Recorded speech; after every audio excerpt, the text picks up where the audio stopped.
Mr. Wright? Simon Wright, are you there? Mr. Wright, my name is Kirk Roberts, and I'm with PGV Films, and we're working on a project about the 10-year anniversary of something that you... Go on, get out of here! Go on! I told you I don't want to talk to you people! Go on, get... Mr. Wright, if I could just have a minute of your attention... Don't make me get my other stick! Go on, Mr. get... Wright, please, it would be just a minute of your time. No, nobody's home! You've got the wrong number! Simon, I talked to your wife, and she said I could come out here and talk to you. She asked me to. You talked to her? Did she want to talk to me? Simon Wright was a household name at one point, but nobody's heard from him in years because the story he broke 10 years ago took over his life, his career, his marriage probably.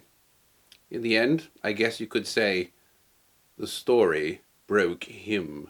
This is footage from a documentary that was made at the time.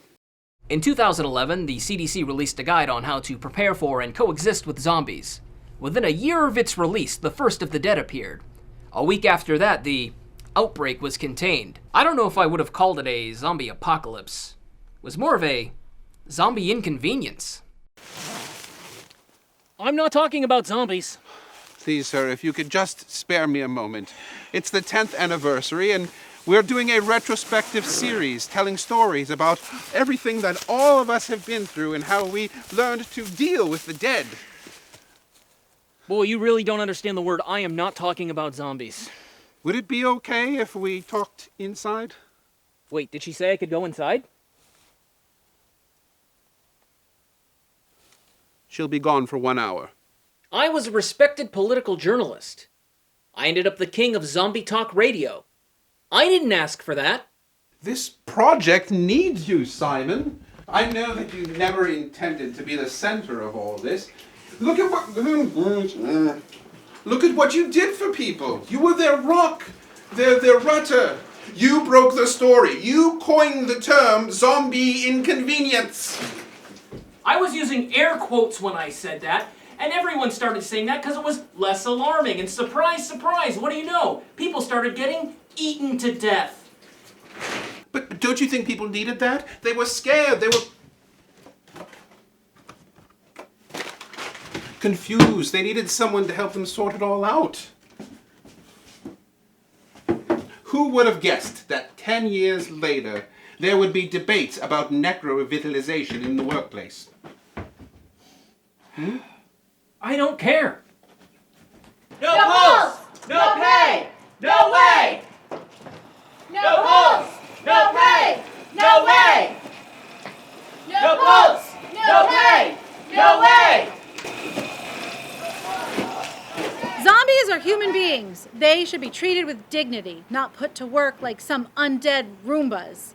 This is life privilege at its very worst. They've taken good jobs away from blooded Americans, and they're giving them away to them pasty-faced creepers back there. Not no more, though. We're taking back what's ours. They poked the bear. They poked the bear. We're poking back.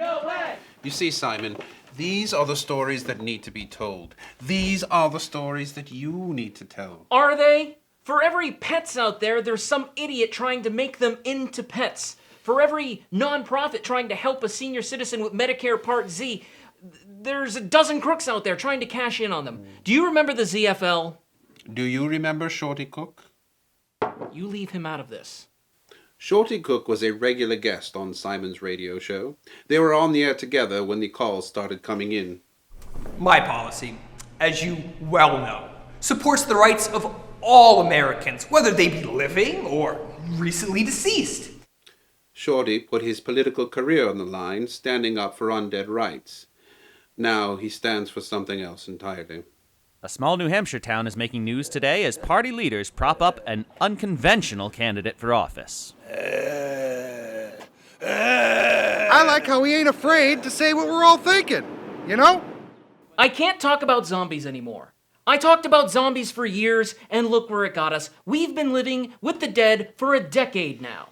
But you were the one that got us through it. Ask about the first time I saw a zombie, I can't remember where or when.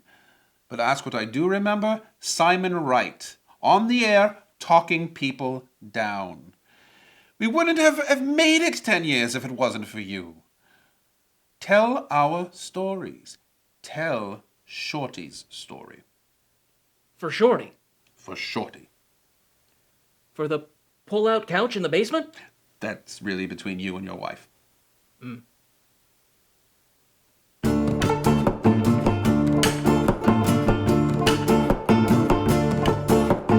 Being alive, it's all in your mind. It's gone in a flash, might as well enjoy the ride.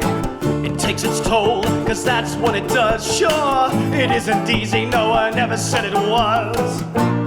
We're going to open up the phone lines and take your calls. Karen in Wellesley, you've dialed the right number.